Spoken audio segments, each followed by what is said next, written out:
Hello everyone, Darren here from the Gaming Pilgrimage. It's been a little bit, hasn't it? Welcome to the year of 2016. I hope everyone's doing well. I've had a fairly good new year myself, in which I've had time to play a new game, or a game that you're seeing at the title of this video. This is going to be a different type of format from what I typically do for my reviews. All of my reviews on this channel, except unless they're explicitly stated otherwise, are fully scripted, which means I write and articulate everything I'm going to say about a game. But for today's review, I am not. This is going to be a first for me, so I apologize if this video seems a little bit rougher or less refined than my other videos that you see on this channel. But if you do like this type of video, let me know. I can do more of these. They're quicker to produce than these other type of reviews. I'm doing this specifically for this title simply because there's just not enough time in the day to review all these fantastic RPGs coming out, and 2016 looks to be a juggernaut year for the genre. So let's get into it. Let's talk about The Legend of Heroes Trails of Cold Steel. Now, for those of you who follow the channel or RPG site, you'll know that I covered The Legend of Heroes Trails in the Sky, both the first chapter and the second chapter for the PC. I had an opportunity to review both of those, and both those reviews are here on this channel. Trails of Cold Steel is the latest in the Legend of Heroes series, although there have been two releases that we have not seen in the West that follow the same story arc on the continent, within the same world setting from the Trails in the Sky games, which has continued all the way to Cold Steel. Those games that we are missing are, I believe, are Zero no Kisuke and Aoi no Kisuke. I probably mispronounced that. We're missing two titles in this overall story arc. So Trails of Cold Steel is the latest. It's set in the Erebonian Empire, which is usually depicted as the main villains or the evil empire in the other games. So it's really refreshing to have a game that takes place in this part of the continent that we don't normally get to see. It's seeing the world through the lens of citizens of this perceived evil empire or the bad guys, which is really refreshing, and it's something I really enjoyed about the game. The game follows the protagonist Reen Schwarzer, who is a newly enlisted student at Thor's military academy. He is a member of Class 7, who serve as the main party members of the game. Class 7 consists of commoners and nobles alike, who are normally separated into different social classes throughout the society in the Erebonian Empire. So this means two things. One, that a majority of the game, or about half of it, take place within Thor's military academy, and that most of your party members, supporting cast members, and general NPCs are students or instructors of this academy, which I was really concerned about going into the game, as I am very tired of the Japanese obsession with high school. But surprisingly, the game handles the school setting quite well. It doesn't really interfere with the flow of the game, and it still is paced similarly to the other Legend of Heroes games, in which you're going to different towns, you're exploring the world, you're talking with various NPCs who are from different social classes and standings, from those who are tied to the Imperial family to those that are tied with different factions, and it gives you a pretty broad scope of what Erebonian Empire is really like, and I think it's something that they accomplished quite well within the game. The high school setting does not impede on the narrative at all, in my opinion. Although, since this is the first game in a new duology, it is fairly slow-paced, and things don't really start getting interesting within the actual narrative until Chapter 3, which is approximately 20-ish hours into the game. That's not to say the game is boring up to this point, it's just slower paced. There's more talking, there's more development for characters, and the setting in general. But past that point, the story really starts to pick up, and it really gets into the flow of things, and it's quite enjoyable from then on. And like the first chapter of Trails in the Sky, Trails of Cold Steel ends on a massive cliffhanger, like a actual mind-blowing cliffhanger. The final chapter in this game is insane. It's very different from the rest of the game, and it sets up to directly tie into Trails of Cold Steel 2, which Xseed said that they're expecting to release sometime in 2016. Hopefully they do, because this is arguably one of the craziest cliffhangers I've seen a game end on in quite some time. So overall, I enjoyed the story. Just be forewarned that it is slow-paced in the beginning.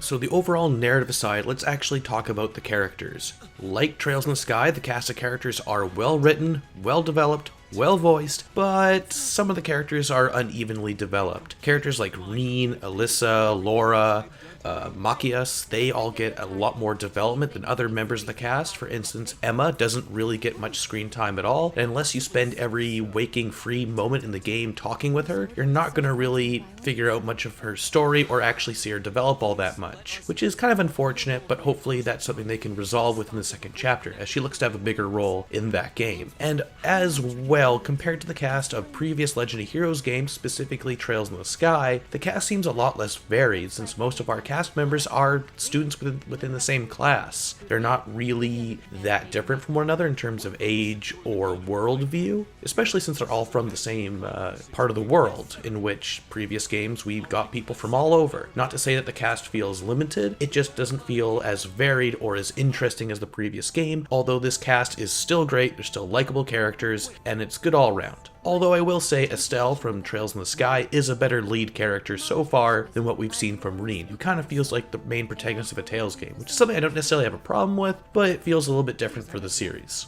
In terms of gameplay, I can say without a doubt that Trails of Cold Steel has the best battle system seen in this series so far. It has the same core elements that Trails in the Sky has. You have different quartz arts, you have your craft skills, you have attacking, using items, all that good stuff. You can see the turn order on the left side of the screen. There's different abilities or different effects that will pop up, and you can manipulate the order of both your allies and the enemies using various skills. So that's all fine and good. But what really makes this game more interesting are the link abilities. By having two characters linked together, whenever you break the defenses of one of the enemies, you can trigger a link attack, which gives you a point in which you can trigger rush attacks that allow you to attack an entire group of enemies, or bursts, in which all of your current party members on the field will attack all of the enemies at once, dealing a lot of damage.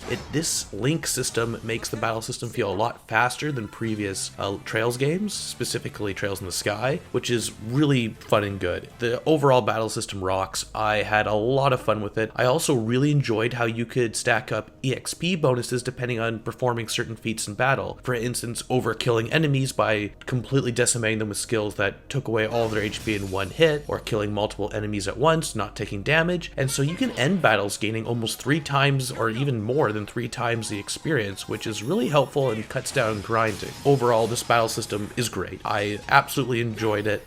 Aside from the battle system, there's also a lot of other things going on within Trails of Cold Steel. For instance, there's an entire card battle minigame, which is pretty enjoyable. There's the bonding system, in which you can spend some of your free time developing the relationships with other party members in a vein very similar to the social link system in Persona, although this system is meant to benefit you in that you'll increase your link abilities with your different party members. And as well, for those of you who are waifu hunters or husbando hunters, you'll be able to spend some time with your preferred gal or guy within the cast. And that doesn't really go anywhere within this game. The most developed the romance interest in this game will be a dance. And that's like near the very end of the game, so don't hold your breath on some epic romantic relationship building up through the entire game, because that's not what this game's about. That might be further elaborated though in the sequel. So overall, the game is for the most part well paced, and the gameplay systems here are the best so far seen in the series. And thank God for quest markers for some of those side quests. That's all I gotta say about that. Moving on. It's also really nice to play a modern-day Legend of Heroes game, as the Trails in the Sky games are over 10 years old at this point, so it's nice to play a game that's within the past 4 years or so. But despite that, the graphics of the Legend of Heroes Trails of Cold Steel are less than impressive. They kind of look like an early PS3. This game was clearly developed for with Vita in mind, and they don't take advantage of the technical advantages of the PlayStation 3 hardware. However, this game does look really nice for a Vita title. There's a little bit of lag during some cutscenes when there's a lot of NPCs on screen, but nothing that's gonna actually impact your enjoyment of the game. But I think the art direction within this game is fantastic, and that definitely helps me overlook the lacking of technical prowess or impressive graphical feats within this game. Although having said that, I do really enjoy seeing the different camera angles at cutscenes, so it's a more cinematic experience in that way over the previous Trails games. In terms of differences between the PlayStation 3 and Vita versions, the PS3 version looks slightly better, but that's pretty much in giant air quotes because they virtually look the same on both platforms. And the biggest advantage to the PlayStation 3 version are faster loading times. Although in the Vita, they're not that long, but sometimes it can take upwards of 10 seconds to load into a battle, which can be a little grating while you're playing on the go. As well, I really enjoyed the cross-save feature between the Vita and the PlayStation 3, so I was able to beat this game pretty quickly. And I also think it goes to show how much I enjoyed this game that I bought both the Vita and PlayStation 3 copies as well as an import copy way back in 2013. I'm not going to say too much on the music. As expected of Falcom, the soundtrack in this game is absolutely incredible. Some of the boss themes are absolutely mind-blowing in nature. The final boss theme gets special recommendation, the battle theme is always catchy, and the different tension themes, or when there's a huge event going down, the music that plays to highlight this event is really good. There's a lot of those throughout the game, and they're all excellent. This is also, for at least those of us in North America, the first time that we get to see a Legend of Heroes game with almost a full voice acting, which is awesome. The voice acting's great, it's incredibly well done. A lot of characters are cast really well, and there's a lot of good voice actors doing a good job here. Although the only problem I have with the voice acting is that Rin, the main character, during some of the voice scenes isn't actually voice acted, which is really bizarre, as I've heard that the Japanese version he's voiced during these scenes, but for some reason the North American release he's not. So I don't know what the deal is there. It's a little off-putting, but for the most part the voice acting's top-notch and the sound in general is great. I believe I've made it abundantly clear throughout this entire unscripted review that I immensely enjoyed my 54 hours The Legend of Heroes Trails of Cold Steel. So the main questions are, should you pick it up, and do you need to play this game after playing Trails in the Sky? Those are the main questions I'm going to address right here. So first of all, this is the start of a new saga within the Trails series, so you do not need to play Trails in the Sky prior to playing this game. This could be a fresh starting point for you if you're not interested in playing Trails in the Sky, the first chapter and the second chapter, although be forewarned that you will be spoiled on some of the major events that take place in those games. And you'll also miss out on some really well done cameos and references to those games. We're already missing all the references to the Crossbell games that I mentioned earlier that we did not see a localization for, but I believe this is a perfectly fine starting point for those that are just looking to jump into the series, and you should, because this series is fantastic. I believe Cold Steel still maintains the standard that the Legend of Heroes series is arguably still the best written JRPG series I've ever played. I absolutely adored this game. I loved my playtime with it. I'm going to go through New Game Plus at some point prior to the release of the sequel, and I absolutely cannot wait for the sequel. I'm really excited to see how the plot's going to resolve itself and to see where the series is going to go from here, and I hope it has a future in the West. So thank you for watching. I hope you enjoyed this video. If you want to see more of these unscripted reviews, let me know, because these are a lot easier to produce for me and I could make more of these. So with that all said, thanks as always for watching. This has been Darren the Gaming Pilgrimage. Till next time.